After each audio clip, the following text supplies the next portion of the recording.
this discussion today. One is to discuss about how do we identify if a person is suicidal. So mainly to discuss about the signs, symptoms, the causal factors, and also to discuss about how to intervene as a community, both in the micro and the macro levels. So, like I said before, there is a reason behind choosing this particular topic, primarily because about the increasing number of suicides in our country, alarmingly increasing in the last couple of years. You all know that suicide is considered to be the second leading cause for death in youth in the world, and in India, it's one of the leading causal factor. And the second one, which is very important, is that there is an increase in 52% in the number of suicides, in the increase in the number of suicides among youth in India.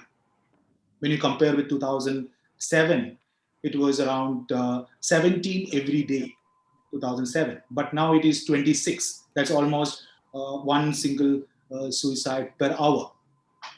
Okay. And our country lost around 75,000 students in the last 10 years. So it's very alarming as a number of suicides are increasing. So we have four eminent personalities here to discuss about this topic. So we have Dr. Seema Sharma. Dr. Seema Sharma is a clinical psychologist with a PhD and MPhil from NIMHANS. And she has been running a private clinic named Samadhan, Stress and Psychotherapy Clinic, since 1990.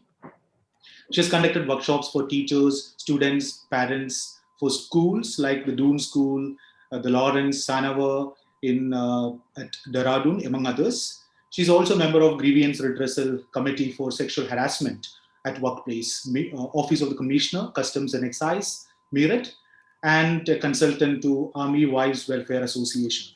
Welcome you, ma'am. Thank you. And we have Sandhya Menon. Sandhya is a journalist with over 15 years of experience across national newspapers. Currently, she is an independent writer, apart from being committed to the cause of living with mental illness, on which she regularly writes and speaks. A single parent to her two children, she works on raising awareness on a safe workplace for men and women. She openly talks about her experiences with mental illness. Welcome you, Sandhya. We have Rashi Takrin. Rashi lost her brother to suicide more than a year ago. Rashi decided to convert her grief into constructive change. She got herself certified as a QPR trainer, delivered a lot of sessions and talks to spread awareness, and launched a petition on change.org for a national suicide helpline number. With her relentless effort and close to 4 lakh signatures, her petition has got a nod from the government and has created real ground level change. Welcome, Rashi. And we have Advocate Rajesh R. Pillai. Advocate Rajesh has been a leading suicide prevention activist for the last 20 years and is currently the president at Befrienders India. Advocate Pillai joined the Befrienders movement in 2000 as a volunteer for Maitri, the first ever chapter of Befrienders worldwide in Kerala. He became its director in 2006 and was later elected as a president of Befrienders, which is the parent body of all suicide prevention helplines in India. He has been instrumental in launching, training and mentoring helplines in different parts of the country, and has worked relentlessly towards raising his voice and efforts on the rising suicide rate. So without much delay, we'll get into the discussion. So the first question is to Dr. Seema. Madam, since you've been a psychologist and been working in this domain for a couple of years, we just want to understand what are the common causes for suicidal ideation or suicide that you've encountered in your practice in the last couple of years? Mental health oftentimes sees attempts and completed ones, suicide, but primarily two portions. First is illness. Illness, certain of the illnesses actually make a person the boundary between reality perception and the boundary between the judgment and segregation of what thought to act upon and what not to act upon, that gets blurred. And also research shows that certain of the medications given for these illnesses also sometimes also increase the ideation of suicide. So that is one aspect. Another is we can say life events, or let's say the situations, psychosocial factors in life. Majority of the cases come from this side. And these are the two aspects that I have gotten to see in my practice. I think that the psychosocial factor aspect needs to be dealt with more awareness, more deft handling, because here we are not seeing any kind of degeneration in the thought. Degeneration is not the right word to use. Any kind of degradation in the thought process. The quality of thought is not poor. The quality of thought is intact. Everything is intact. It's only that the person has become psychologically less resourceful to deal with the challenges that he or she has. So as a community, as professionals, we can work a lot in this area and save the numbers that you have just narrated. The data is really scary. So we can save a lot of them, mostly students. Yeah. So, madam, what do you think? What are the commonly seen warning signs among this population? In illness, I have seen that difficult to say any warning signs as such. If somebody has been diagnosed with any of the illnesses, serious types, I mean psychosis, schizophrenia, severe OCD, and is on medication, the person should be looked after pretty sensitively for such things, because such thoughts do often cross the person's mind. Life appears worthless and useless, and too many other factors also, they combine to present a very insolvable, absolutely irrecoverable situation to the person. And so they are to be on the constant vigilance list of ours. I educate families regarding that and ask them to take good care of any of the signs. Signs that I tell them to look after, look on are these. First is that any change in the mood state of person, sudden change in the, so a schizophrenic who has been like, sulking, amotivated, alogia, asocial, etc., recluse, and then suddenly we see becoming happy. Like one of my patient, we had to admit him in the emergency. He was symptomatic highly, and the day of discharge came and I went to see him, and he said, ma'am, अब तो मैं सच्चिदानंद हो गया हूँ, so I'm all happy.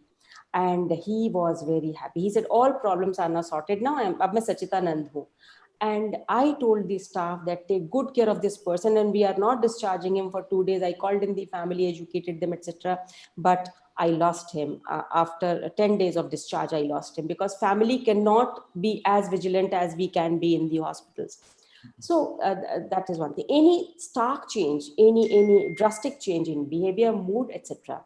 That is for the illness part. The normal, the other aspect wherein we find that people have, they are struggling with psychosocial life events, etc. Therein, oftentimes the person says things. Okay. That, They express. हाँ, कि क्या जिंदगी हो गई है. So life starts appearing to them as not worth struggling for. So the detachment from life, khane se, clothes, eating, etc., the lifestyle change, all that is one marker. Second is that these people who are thinking of attempting, they oftentimes start becoming very emotional about family members, like children. They start saying things like, when you grow up, do this, do that, and make us proud, and I'm dependent upon you to give us a good name, fame, etc. So they try to cling on to the people in the environment whom they think are very valuable. say parents, children, or sometimes a good friend. So any type of, like day before yesterday itself, a boy who was under my treatment and he was doing very well, etc. And at 10:30 in the night, he texted me, "Ma'am, how are you, etc. I'm doing very well. I'm a wealth management expert now, etc., etc., etc." And immediately I knew that something is wrong. I called up his parents. "Where are you?" They said, "We are in Dehradun. We are not in Noida." I said, "This is what it is. I think you must do something so that somebody is with him tonight, because this is not his usual behavior, even when he was talking about his gym and etc., etc." But worry arises when people start to attach themselves more with the people they trust and they love. So that is for the normal people. Sure, ma'am. Thank you. So we'll come back to you a little later Yeah. once. Yeah. So Rashi, could you please tell us a bit about your personal experience with suicide in your life? Yes. So thank you, Dr. Seema, for shedding light on a lot of aspects. And I am myself a survivor of suicide loss. As you mentioned before, I lost my younger brother to suicide last year in January. And he was only 18 years old and he was a student. So I could also sort of relate to the numbers, those 75,000 students, and it's just so scary. But yeah, we lost him and it was very sudden. It was shocking and none of us saw it coming. So we we did not see any signs, and he was always just so happy, uh, so cheerful. And when it happened just sort of 6 days before that, so this happened on 6th January, and on 31st December, that was New Year's Eve, 6 days before that, there is a video as well. And we had gone for a New Year's party in Bombay, and the video is of me and my brother dancing together on stage. And if you see that video, you will not believe that this is the same person who ended his life just 6 days later. So that was the kind of shock that we got. And obviously, the days that followed were very, very difficult because there was just so much going on. Uh, we were in grief, we were traumatized. And in addition to all of that, there was a lot of guilt and a lot of regret because we were like, how did we not see this coming? And those sort of questions, like, they don't leave your head. Like, what happened? Why did it happen? Why did the person not talk to me? Because he was my best friend. We were so close to each other. We shared everything. And he never mentioned that he was struggling, that he was in pain. So for me, especially, and my mom and dad, the three of us, we were completely shattered, completely broken. And you know how they say that uh, death doesn't happen to the person who dies, it happens to the people who are left behind. And it is so true. I know that it's true because that's exactly how we felt in that moment. Um, and then I myself started struggling with my own mental health because I would get a lot of flashbacks, nightmares. I wasn't able to sleep. So I started struggling with insomnia because of the whole ordeal. And I was later diagnosed with anxiety PTSD. And I've been on medication ever since. But I think the medicines definitely helped. My doctor helped me a lot. Therapy helped me a lot. But finally, the thing that helped me cope was talking about my grief. I started talking about it, and that's how I started the petition. And I sort of, transitioned into the field of mental health because I knew that I had to work towards suicide prevention, focus on that aspect, because even after he passed away, um, I could not get my mind off that. I sort of dove deep into research. I read everything on suicide prevention in India, worldwide, and everything. And the numbers were staggering. The data was so scary. And I knew that this was something that I was going to work for the rest of my life because no other family should go through what we did. And that was the thought process behind me sort of leaving engineering, leaving the IT job that, I had gotten after my graduation. I was placed in a company and everything. And I said, no, this is not what I want to do. I want to work towards mental health and suicide prevention. Okay. Yeah. Thank you. Thank you, Rashi. So, Advocate Rajesh, so according to the latest report released by the National Crime Record Bureau, last week, India lost around 139,123 lives to suicide in 2019. And so, since your organization is working with almost all the helpline units in India, what do you think about what's lacking in our community, which is kind of responsible for this massive increase in the number of suicides? What do you think about it? Thank you, Ji. Am I audible? Some issue. There's some technical glitch. I think the audio is not clear. Am I audible now? More audible. I think it's still not clear. Okay. How about now? Is it? I think. Am I audible now? Yeah, I think you can speak. Let's see whether it's clear. Hello. Am I audible? You can speak. Yep. Jeannie, thank you so much. And I really congratulate you for having a yellow background right behind you, because yellow symbolizes suicide prevention. I was listening to Dr. Seema and Rashi, and one thing I would love to add to the question that was asked to Dr. Rashi: what are the warning signs of suicide? What we have observed is that a person who really is suicidal,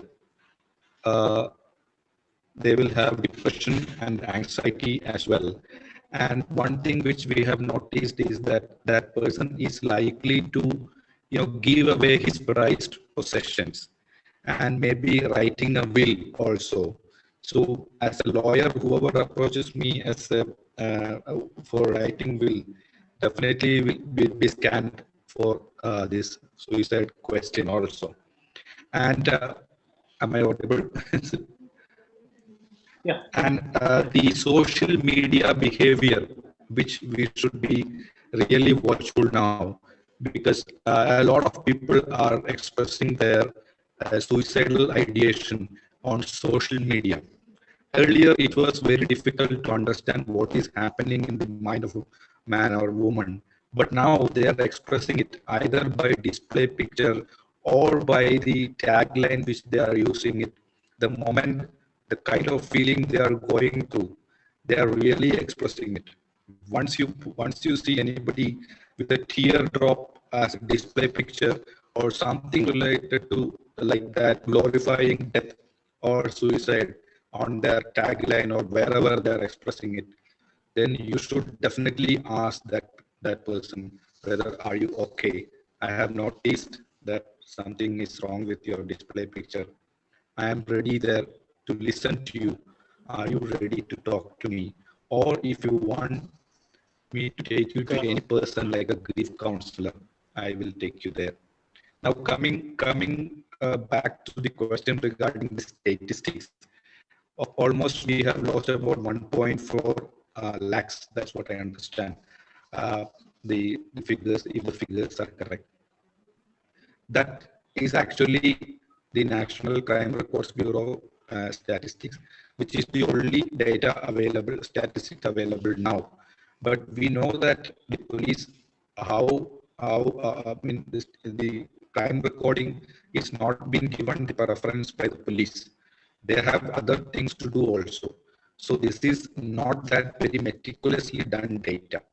And if you notice that there is the unnatural death also would be exactly similar numbers also. We don't know what is the reason for the unnatural death. So it would also come to about 1.5 lakhs. So total, if you add back that together, it will be a great number. But the World Health Organization's statistics, they project that NCRB data is the real number could be the double of the NCRB data. So it is actually not, the NCRB is not very accurate, but it is the only data available. Now coming to the community, definitely community has a major role to play in this prevention. Only because the fact that not all suicides are due to mental illness.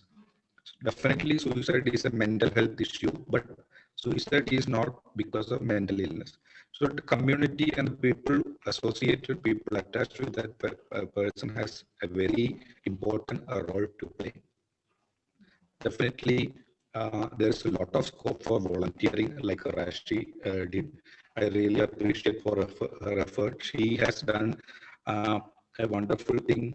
How she has explained how she ventilated her grief by talking about it, by speaking about it. That's a wonderful thing. So as befrienders or as volunteers, what we are doing is the same, making the person to speak up and ventilate his grief, ventilate his emotions. That's how we are intervene in this situation. Like that, the effort of the community should be greater, because in India, people are not ready to be for volunteering. We are also facing very difficulties in finding volunteers. Community should come, unless now Russia has come and other people also have come, because they have strong feelings, they have gone through trauma. Okay. So it should not be like situation that those who have gone through trauma come for this. Other people also should come, not to have such trauma situations in their home. So the community has to come on different levels. School is a community, your village is a community, district is a community, and the nationwide is a community. All the states and should have a suicide prevention policy. Now we don't have it. Even the government of India should also have a policy, and there should be project, leading to the fulfillment of the policy. So these are the things which community can do. Community level, we should try to solve it out in community. If you're taking a school as a community, there should be a person who can listen. He need not be a counselor or he need not be a doctor, but a teacher who trained to listen to the students, just provide listening support. So every school should have that kind of at least minimum facility. Sure. I think I have exceeded my time. Thank you. Thank you, Ginny. Yes, Sandhya, when we talk about suicidality, suicide ideas and things like that, what was your personal experience on that, in that domain? What were the triggers, or what was going through your mind that point in time when that entire idea of attempting or committing suicide came into the system? So I want to start with what Seema ma'am said about medication sometimes triggering suicidality. So about 6-7 years ago, about 7 years ago, I was diagnosed with first I was diagnosed with depression, and then later the diagnosis went into bipolar disorder and borderline personality disorder. So these are the two disorders that I currently am under treatment for. And about 7 years ago, that was just before my diagnosis. So it was a stressful time. I'd separated from my husband just a year or so ago. I had 2 little children. I was taking care of them entirely on my own. My parents were around, but we lived in different locations, and they pitched in when they could. And between job, the financial burden of looking after my children without any help, and my parents, all of that came together, and it was just too much for me to take. So it was leading up anyway, because it had been 2-3 years of stress, and really difficult times in many ways. And there was some altercation at home where I had an argument with a family member, and that sort of triggered me to go back and wanting me to end it. So that was my first attempt. The second time was similar. It was right after that I got diagnosed. And through that, there was, so as soon as I got diagnosed, there was that whole depression phase. The second attempt was when I was given the medication and I was taken to the hospital again after a massive altercation with another family member. And through all of this, I felt completely not understood. And, I not understood, but I felt blamed a lot. And I felt like I was alone, even though right now I look back in retrospect, I had a lot of support. I just felt that I wasn't. They weren't getting the level of stress that I was under. The second time was also leading up after this series of events, and then after the argument. Two things to say. One, what Dr. Pillai said, Advocate Pillai said, which is that check social media for activity. It's not just tearful pictures and dark thoughts that are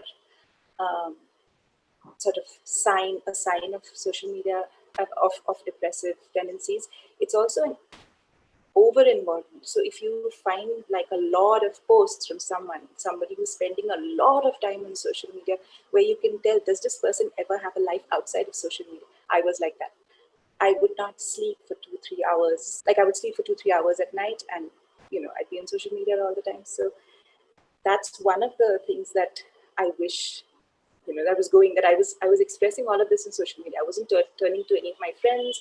I was posting very emotional messages, but with a certain restraint, but my activity was very high. I wasn't reaching out to anybody around me saying I need help, except in terms of an argument with the people who were closest to me. That was the only way I knew how to reach out and say I need help. What was going through my mind was I failed. Even my children, it's not worth staying alive, even though my children need me. It's not. I will never get out of this situation. This situation is it for me, and it's never going to get better. So that was sort of the nail on that feeling was the final nail on the coffin, where I believed with every fiber that it's not going to get any better for me, and the best would be for me to end my life. Okay, thank you. So now we've understood the main signs and symptoms and all. So what do we do now? So when we identify a person who is suffering and struggling, and we identified some of the warning signs, and we found that this person is suicidal. So what can be done as a family member or a friend in that way, from a community perspective? Dr. Seema, what do you think about it? I would like to go back a little and come back to this. One is that the life events and psychosocial situation related suicidal attempts and suicides, impulse also plays a role sometimes. So in an impulse of anger or say hatred, etc., a person starts doing something, and then there does come a time when you can't roll it back. Okay. So many of the survivors I have talked to, they say that I don't want to die, please save me. But there are times when we cannot save them. So that is one aspect. So the moment of starting a process is an impulse, and then it goes out of hand. So the door is closed, the person is hung, and then he doesn't want to die or she doesn't want to die. But then by the time help reaches to him or her, sometimes, it's over. So this is another thing that we have to look out. And another thing for the audiences who are listening to, there are no signs, no clear-cut signs for us to tell. We can't make a list and tell you that these are the signs. You just have to be instinctive about certain things. So if you are seeing an ill person who's on medication, then you have to be instinctive about things. You have to be instinctive about your children. So instinct has to play a role. If it would have been possible for us to draw a list of things which would tell us clearly कि हाँ भाई ये signs हैं, then I think we would have been like okay with everything and things would have been tackled. Be very instinctive, be very, very sensitive about things. So the question was that what should we do if at all we see any of these signs? First of all, if the person is ill, seek immediate help from the doctor, because in illnesses, we can't manage the thought. If the thought has started going around like this, suicidal ideations are difficult to deal with when the person is ill. Ill in the sense schizophrenic or say, having a diagnosis of such severe nature. Suicidal ideations are never a principal diagnosis. There is always an underneath mental illness for the suicidal ideation as a tag for us to have for ICDA, etc. Now, if the person is ill, talk to the doctor, educate. Get educated and the doctor will do the needful. If the person is having life events and psychosocial situations, then as Advocate Pillai said, give him or her a listening ear. Let the person rant a little. Many a times the impulse gets blown away by the very fact that we are crying and talking. Don't stop somebody crying. When people are crying, say absolutely in an uncontrollable fashion, let them cry. Let them vent. So have the courage and have the heart to listen to somebody who's ranting, listen to and see somebody who's crying like uncontrollably. Have that heart. So listen the person out. That is one. Secondly, silences are very important. Don't try to talk a lot with the person. Silences are the answer. This is unconditional empathy that you can give to the person. Be silent, be around, be alert, be vigilant, but be silent. Now, what it so happens that I would also like to bring in somebody who has already attempted once, and now, of course, once attempted, it means that the person is to be. We have to be vigilant about the person. It is a learning theory kind of a thing. Once you have crossed over that threshold of attempting, and you have been saved, so that learning has occurred. Now the fear of attempting has gone a little bit, so it's no more there. So the person would attempt again. So first, people who have a history of attempt, we have to be very, very vigilant about. So the community, friends, family, etc., have to be silently around him. They have to be silently around him, not discuss, not preach, not. Sometimes people try to help out by belittling the thing. अरे क्या कर दिया यार, छोड़ो, अब जिंदगी जीते हैं, दारू पीते हैं वगैरह. Another time, people try to preach. Another time, people try to shame the person, not intentionally, but क्या कर दिया, ईश्वर का दिया हुआ है, God has given you this life. How can you take this life away, etc., etc. So none of this actually should be done, because it is very, very heavy on the person. The person has already lost a little bit of self-worth, is in guilt and shame, and in a lot of that kind of a thing, that what have I done? Have I done it right or not? So be silent. Dr. Seema, since you mentioned that there can be a chance for an underlying psychiatric or a mental health issue for most of the clients, in the context of India, the rural India, we don't have much of mental health support at this point, and a lot of stigma and discrimination attached to that. So considering this perspective, what can be done in terms of increasing the wellness in those areas, especially in the context of suicidal ideations and the increasing number of suicides? Jeannie, in that sense, I work slightly differently and I have a different mindset. I have some colleagues, friends who also think like this.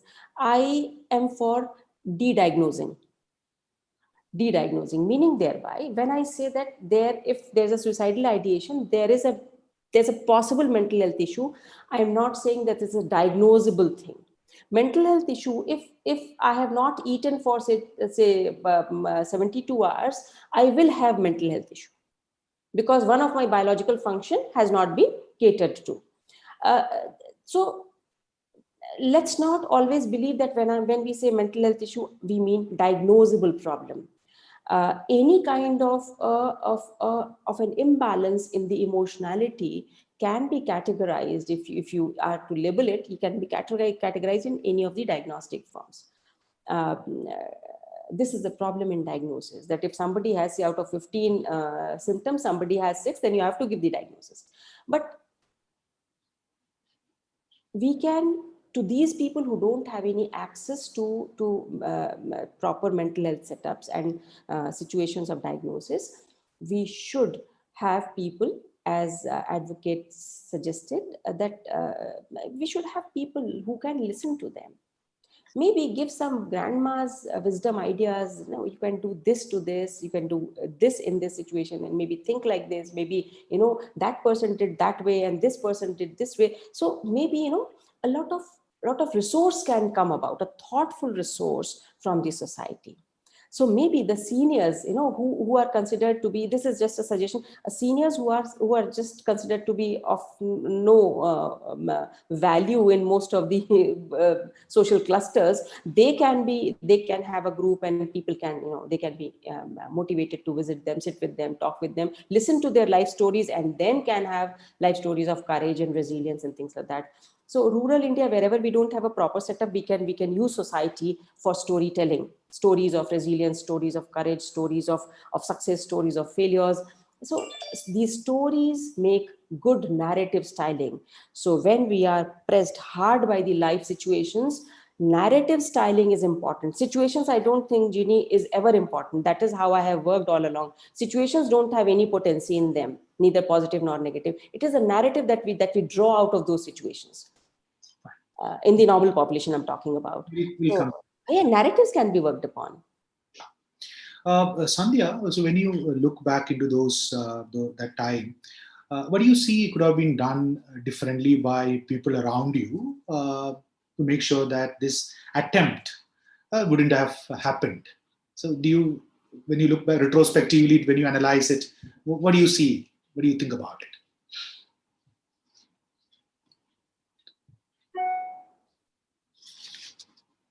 Okay, sorry. So it's very hard to, if a person, so one thing that I wanted to stress on is sometimes when people threaten suicide, sometimes it's just their way of asking for help, saying, I need something, I don't know what I need, but can you please give it to me? I'm in pain, I need relief, can you give it to me? And that's an ask that you only express to loved ones. You can't tell, you can tell your best friend, maybe you can tell other people, but it's hard to talk to a stranger and say, I need something, I don't know what I need, but pay me attention. So many times when I say I'm going to kill myself, it's mostly, can you please help me feel better? It's a bad ask, but in that moment you want to tell someone that, listen, something's wrong in my life, just be kinder, be more sensitive, be softer. That's all you're asking. So many times it's not an intention to die as much as an intention for relief from the pain that you're going through. So that, I think, is closer to the final step that you will take before you try and commit suicide. But before that, what people around us, I think especially families, right? Units, because we are so used to each other, and especially if you have strong personalities at home, arguments are a part of families, and you tend to, I don't think there are many functional families in India. We're all very severely dysfunctional in our parent-child relationships, and we tend to have a lot of discord going on a regular basis, and we can't tell the difference between a healthy argument and an argument or unpleasantness where it gets to a point that a person is contemplating ending that horrible relationship, that the pain that the relationship is giving them. So it's hard for parents to turn around, and I'm here in context of my parents because they were the ones closest to me at that point. It's hard for that kind of family unit to figure out whether this person is saying it to hurt me, saying I'm going to kill myself. So for a child to tell their parents that I'm going to kill myself, it's a very painful thing for a parent to hear, right? But because of whatever dysfunctionality, whatever baggage that we carry with our families, we can't tell if this person is going to be is serious or is just sort of saying it to hurt themselves. So I think what could have happened at that point is when you see, and I think I'll be self-referential here, when I'm constantly on a hair trigger, when anything you say makes me erupt, or when I'm spending far too much time not talking, when I'm even in the softest of moments with two little children under 3, I'm not able to relax and be easy around it. When the unit or the family unit, the people around me, they know the circumstances of my life, and if I'm still engaging in combative behavior at the drop of a hat, then that should have been a warning to those around me, saying, hey, I think she needs help. I don't know what's going on with her. And that's the step, right? A lot of us are unable to say, I don't know how to help them, so let me take them to somebody who can help. Because there's this massive stigma around saying, hey, can I take you to a counselor? Can I take you to a psychiatrist? Do you want to, do something about this? So I think when you see that there is zero relaxation in that person, there is zero normality. I mean, I would not sleep, I would not talk, I would drive too fast, I wouldn't eat. It was all there. But because in a certain way, and I don't blame them for this, but my parents were disappointed in me or in what my life had become at that point, their eyes were not open to this condition of mine, right? So they just sort of thought, they didn't know what to do. And at that point, when that trigger situation happened, then I think they had to take a step back.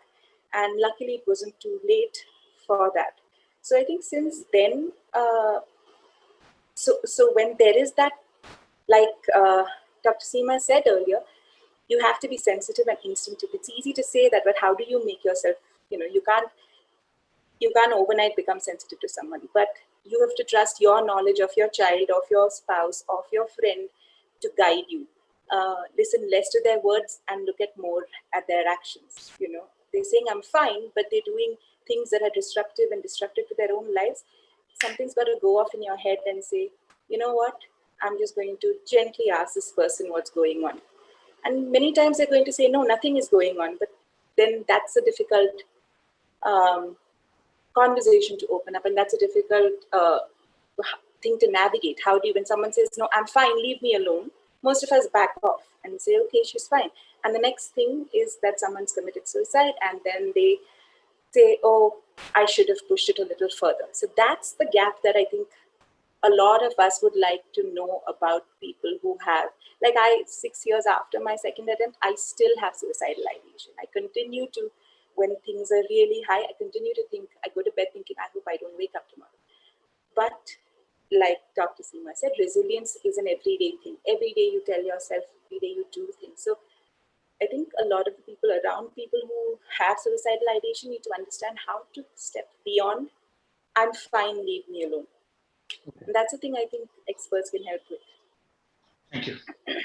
Advocate Rajesh, coming back to you, so you mentioned that suicide is not just a psychological or a psychiatric issue, it's a social issue.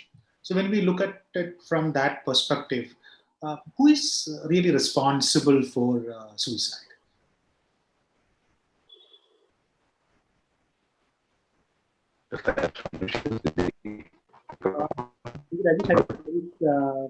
There is slight issue with the audio. I'll cut off my audio. Yeah. Can you hear me now? Yes. Yeah, this is a very tricky question. Who is responsible for suicide? Definitely, if you look at this, the social things happening in India, we may feel that this society plays a major role. It is a fact also if you are taking consideration of the things happening. We may feel that the society is driving a person to suicide. But in fact, there is no difference between who is died by suicide. The only difference between the person who died by suicide and those who are surviving like us is that we have better coping up skills. So it all depends upon how you cope up the situations. you should, for what kind of coping skill you need is like you should be able to, ventilate your feelings. You should be able to talk it out and take it forward. And if you're analyzing suicide very strictly, you will understand that persons who have good relationship are like roots for trees. So those who are having good relationship will, it is not likely that they will end their life by suicide. So the relationship also matters. The relationship actually functions as roots connecting to the earth, like that. The relationship in life also matters.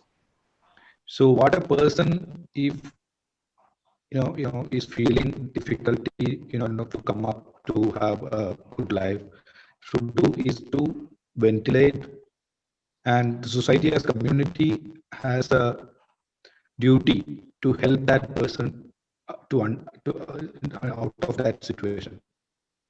Generally, the community, the society in India is not very supportive. I'm talking about the common people.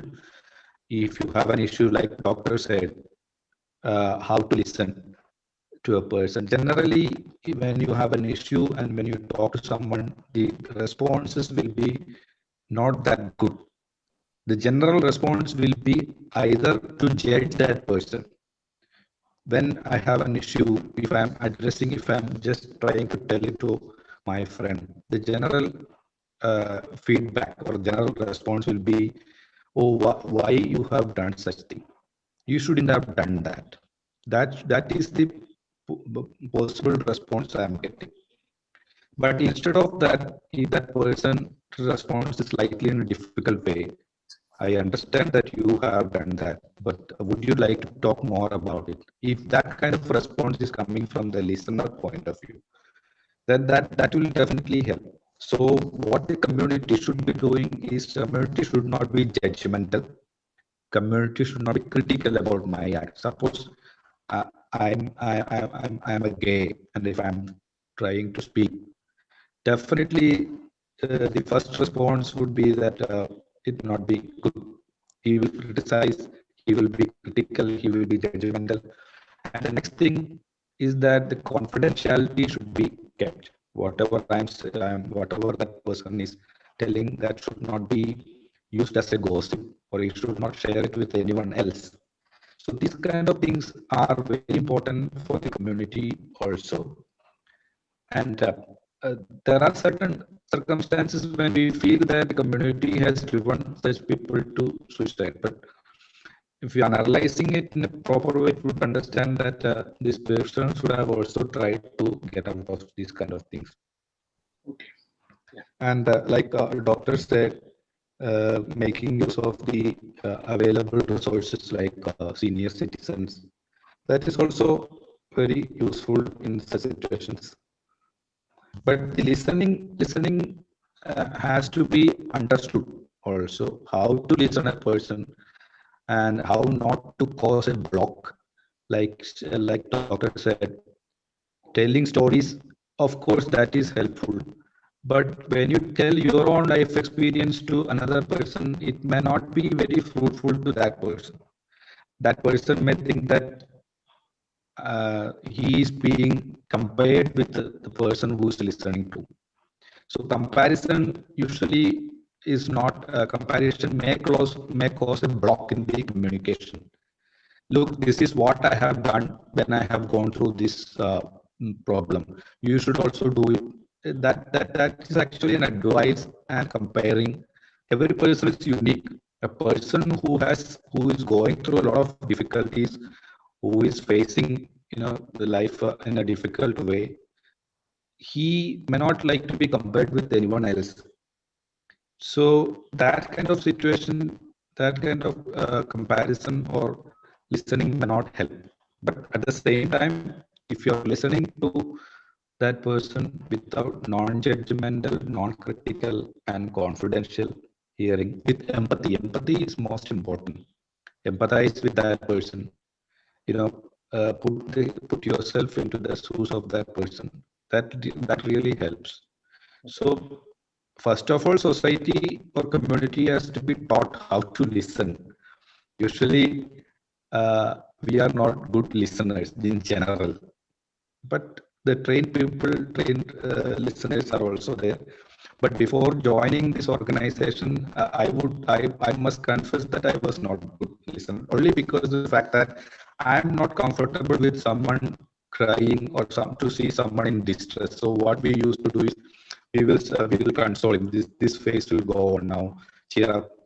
And I will even not let anyone to cry in front of me because I'm not comfortable. So when you are a listener, you should be comfortable with somebody crying in front of you. Somebody's silence you should understand. Okay, thank So you. that is how society we are giving awareness programs to listen. Like doctor said, when it requires the intervention of the doctors, definitely that kind of intervention can be given. But when it is not because of any illness, then only the listeners can help. And you should understand that the number of psychiatrists and number of psychologists in our country is very less.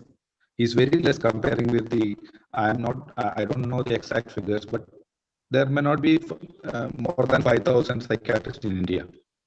So maybe 10,000 psychologists also. So if you are trying to solve this problem of suicide with that kind of a number, we will not reach anywhere. So the role of volunteering or the role of grief counseling, whatever way it's called, is neither complementary nor contributory to the role of the psych professionals, but it has its own role. Yes.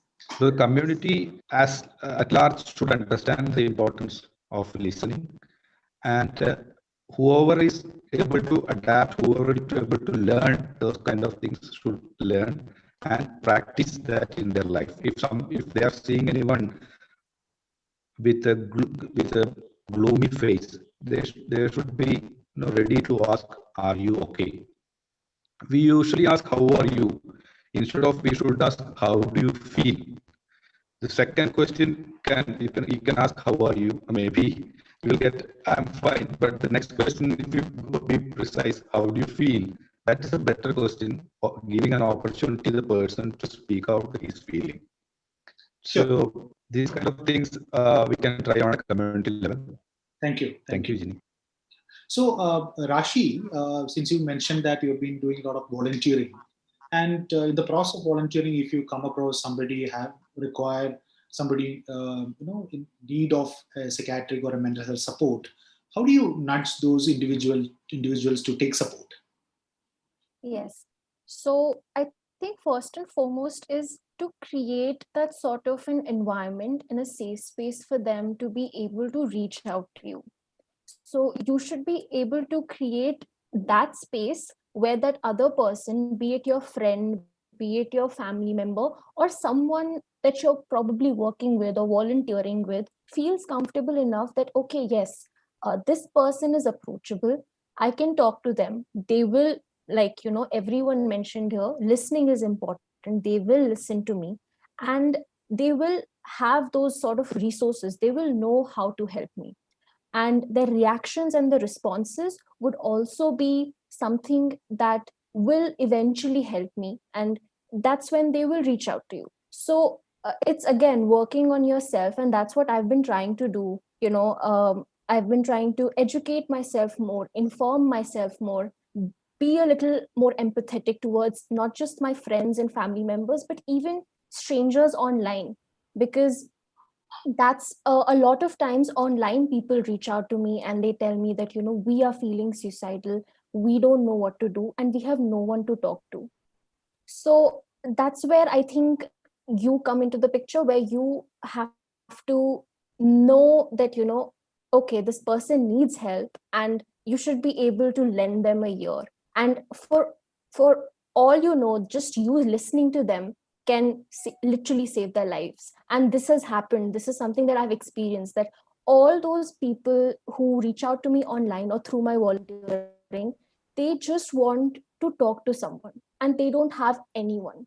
And that's what they're craving. They just want that there is someone out there who just listens to them, just sits and listens to them for once, and not as a professional or as a therapist or as someone who's judging them, like Advocate Rajesh very correctly said, someone who's there to sort of judge them or sit there and give them advice. They don't want that. They just want someone as a friend whom they can just share those sort of feelings with, because they don't know where to vent, they don't know how to vent.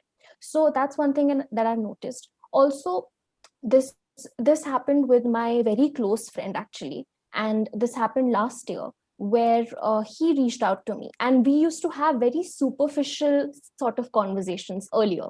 But ever since I lost my brother, I started having more deeper conversations. That I think that is something that has changed inside me. Now I have deeper conversations with my friends.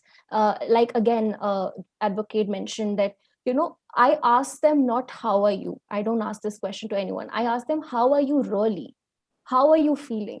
Talk to me about it. How is your day going? And stuff like that. And that's how we've started having deeper conversations. And this friend of mine, he reached out to me last year, 2019, and he said that, I am thinking of suicide. I've been having these thoughts for the longest time. And, I've decided that after my birthday, I'm going to do it. So it's just going to be my birthday, and 10 days after my birthday, he had decided the date and everything. So again, it was very difficult for me, because as his friend, as such a good friend of his, I was very, very shocked, because none of us knew it. Also, the other aspect was that I had already lost my brother, and I didn't want to lose my best friend, my really good friend. So I was very scared as well. So I told that friend, I told him that, it's okay. I'm here to listen to you. Just talk to me, and we will get you help. Don't worry. It's good. The fact that you have reached out to someone, it means that you want to get better, you want to be helped, and that's what I'm going to do. So I booked the appointment for him with a very good psychologist. I also accompanied him to the doctor, because a lot of times these people are not able to do all of these things on their own. They want help, but even like booking that appointment and going to the doctor is such a difficult, it's a task for them. But that's when you come into the picture as a friend. If you can sort of do that for them, if you can accompany them, great. If you're not able to do that, the second best thing that you can do is tell them that, okay, you book the appointment, you go, and I will follow up, and I will keep checking in on you. Do any of those things. So that way I was able to help my friend, and now, touchwood, he's much better. He's in a very good place. He got his medicines, he got therapy, and now he's doing so much better. So I think this is what we can do as a community, as friends, as family members, that like Dr. Seema also said, be more vigilant. And there are no signs as such. You just have to go with your instinct. So honestly, if I knew what I know now back in 2019, I feel I could have saved my brother. I could have sort of maybe pinpointed something, or maybe I could have become, like, I could be a better listener. But now they're all what ifs, and no point dwelling over that. That road is very, very difficult to sort of tread on. But yeah, but that's what I tell everyone, that be Thank a you. better listener. Yeah. So, Sandhya, when you, at this point in time, when you, do you get memories about those events which happened in the past, about those attempts? How do you handle those memories now?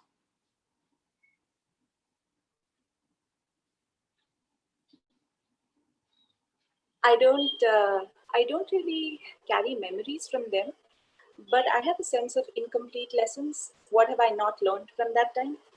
And what can I learn from that time to tackle the ideation that I continue to feel, right? So, like I said earlier, there are heights of that emotion, that feeling when I'm like, okay, this is done, I don't want to live anymore. I go back to the place where I was, and I tell myself, okay, you came through that, you walked through that, you came through that, you can get past this as well. So typically memories are not there.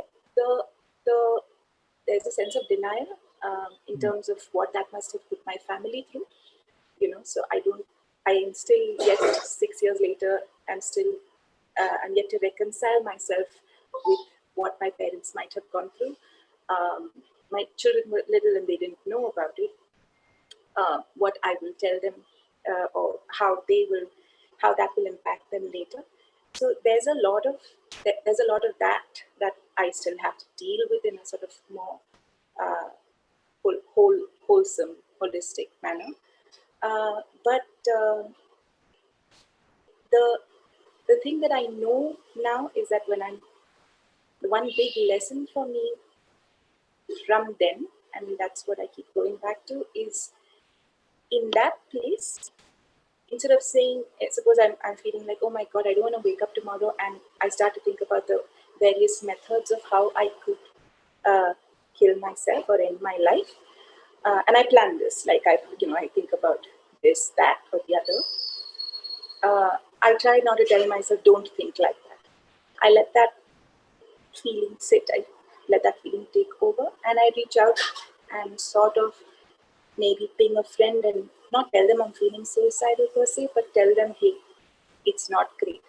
Or from that moment, I come back and I go back to that moment and I say, what could have helped you stop yourself at that time, right? So then I say, okay, let's get up and let me take a walk. And if I still feel this way, let me call my therapist. If I still feel this way, let me talk to my friend, my whoever.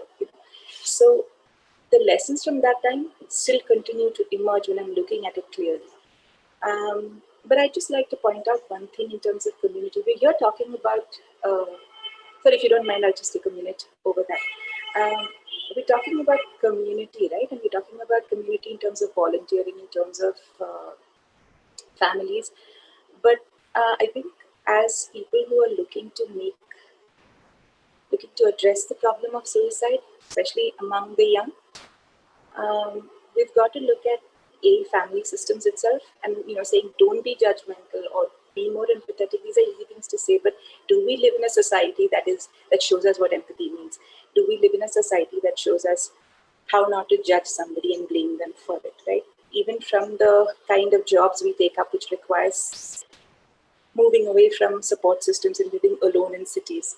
Increasingly, we're looking into, either online or we sit with Netflix, and we're isolating ourselves, and we don't realize that we're isolating ourselves. So in terms of community, we've got to look past just the facilities that are available as community, but also look at how our cities are built, how our transport systems are built. Like sometimes when I'm out the whole day driving in Bangalore traffic, I come back furious, and that adds to everything else that is going on in my life. I'm like, I'm done. I don't want to step out, and I don't want to even live. So there's so much that goes into community per se. It's not just about being educated, but about systemic change, right from how cities are planned, how we teach kids in school, for instance, right? You're in the same class, but you're competing against your best friend to get the first rank in class. I mean, how are you teaching friendship and empathy at the same time? You can't, right? So it needs to start. The change needs to start as a community from there, and that is what I think I regularly go back and I see. If the people around me had opened up their eyes a little more, it's not their fault. It's not like they've got their eyes closed, but if they just opened up and seen that this person is not in the same circumstances I have been, and maybe she needs more help than I think or I'm able to give, maybe that would have helped her. But that only comes from living a life where you yourself have received a lot of empathy and a lot of space for understanding and for kindness. Okay. So we have a lot of questions coming up from the audience also. Most of the questions are already answered in our discussion, but one last question to Dr. Seema, since you're already working with the student population. So what are the things which we need to be mindful about when we address the children with the suicidal ideation?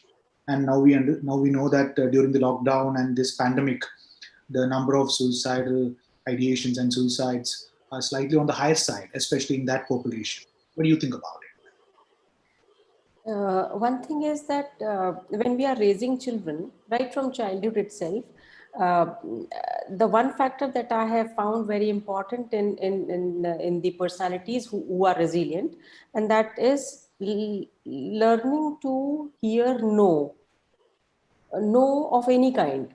So a class topper doesn't top the class now. Always somebody who has never seen an upset failure fails at some exam or something. So this learning to hear no is something very important that has to be integral in our thought with regards to parenting children or nurturing children. Schools also should teach learning to hear no, not in any other coercive sense, but in a thoughtful sense. Kids they are to be made to think, learn to think, how to think. They should know.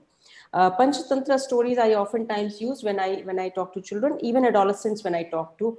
Panchatantra stories have this thread in them, the weaker animal winning over stronger animal, and weaker animal thinks about being resourceful, thinks about what to do, how to get past this difficult, tough situation which involves life. With regards to these students who are like pursuing professional degrees, courses, these students sometimes their own expectations of their self-worth does not match with the self-worth given to them by the environment. So there's a gap between what they think they are and what their environment think they are. So this is to be, this I oftentimes explain to them, and this reduces a lot of frustration and hopelessness and helplessness that they have because of this gap. So a PhD student thinks that he or she is at this level, and the guide thinks that he or she is at this level. So this gap is to be understood by the students. That reduces a lot of negative narrative, a lot of the helplessness, hopelessness, other things, and so that is one part.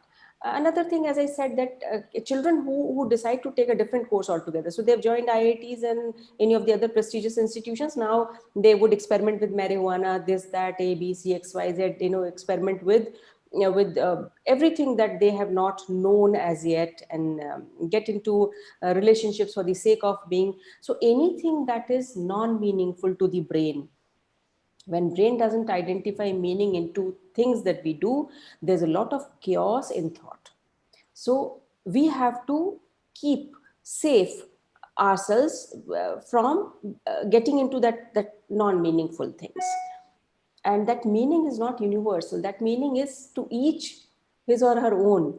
So that is the primary finding that we have to do. Maybe I am delving deeper into other areas which require a lot of thinking, etc. But this is how we have to think on this. Meaning creation for self, being a worthy person in one's own eyes. So as Sandhya was saying that the person says that I'll kill myself.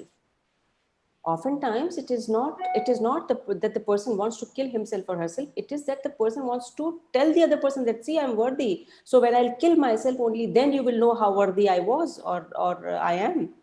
So that is one sense of winning over the argument by telling the person that if I kill myself, only then you will know the worth. This comes because the person at that point in time does not have other ways of reaching across to the person and winning the argument. Certain of the times, such times are such when one just wants to win the argument. Escalation goes on to the point of telling the other person that I'll kill myself. Don't do this, I'll kill myself. Another thing that I want to add is death is a taboo subject, like many of the other taboo subjects. So we don't talk about death to children. Generally, we don't talk about death. So anytime when we have situations which appear to be beyond our control, anytime, for any age group, any gender, any group, brain believes that situation to be of a situation of a permanent loss, and permanent loss is attached always with death. So death wish is something which is part of very, very normal thought. Very many times most of us say, oh, I'm dead today. I wish I was dead. I mean, these are statements not signifying any kind of suicidality, not any kind of ideation. These are simple, commonly used phrases to denote that I don't have any other resource. I feel at a thing of permanent loss, and which is almost like death. So death is something, as we have started talking about sex and sexuality, so we should also start talking about death, not in it's gruesome thing, but this word is to be made common parlance word, people talking about it, and showing respect towards life. Death is always to be talked with a lot of respect towards life. Kids are to be taught that life is respectable. I mean, that kind of a thinking, talking society about such things. So I think it's all the illness part is separate, but the rest of the situations they are to be dealt with a lot of compassion, a lot of insight, a lot of value for human lives. Thank you. I think it's time for us to conclude. So we all, in the discussion, we all came to the conclusion that it's not just a psychological issue, it's a psychosocial issue. And we know that from the researches from the recent past, very clearly mentioned that one completed suicide is consisting of around 14 to 16 attempts. So that means to say that 14 to 16 times they have told the world that they are in distress, some way or the other. As a society, going back to the discussion which we had before, as a society, we missed it somewhere. So is it possible for us to be mindful about it going forward? So the entire discussion went in line with 3 actionable items, which goes in line with the WHO protocol. That is, look from the psychological first aid perspective, look for signs, warning signs, not only just verbal, but body language wise, other parameters. Second, listen carefully, listen, active listening in terms of understanding what's going wrong with that particular person or the group. And then link them with the stakeholders in that particular industry. So these are the things which we need to take home today to take it to the next level. Thank you, all the panelists, Dr. Seema, Sandhya, Advocate Rajesh, and Rashi for being with us today, and all the audience for being with us for this panel discussion. Thank you. You. Thank you. Thank you so much.